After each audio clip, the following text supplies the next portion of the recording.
be showing you guys how you guys can see your transaction history on your Roblox on your PC or your Mac. Alright, this is gonna work both for Mac users and Windows users because you can use your Safari browser for this. Alright, and for other PC users like Windows, you can just open your Google Chrome browser or just like your Edge, Microsoft Edge. Alright, and just go to your browser and search for roblox.com. And you need to do this on browser because in the app version or like the downloaded version of Roblox, it's not gonna work.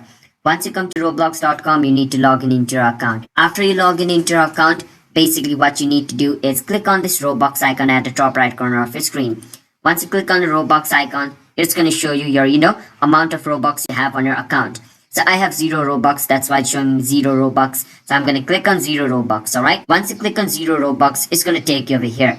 And under summary, all of your transaction history, like how much money you have spent buying Robux and how much Robux you have bought, is going to be shown over here. But since I have bought 0 Robux in this account, it's showing me 0. But if you guys have bought Robux using like your money, then it's going to be shown over here, alright? But if you have gotten free Robux, it's not going to be shown. But if you have bought Robux, it's going to be shown over here inside like the summary tab right below summary, alright?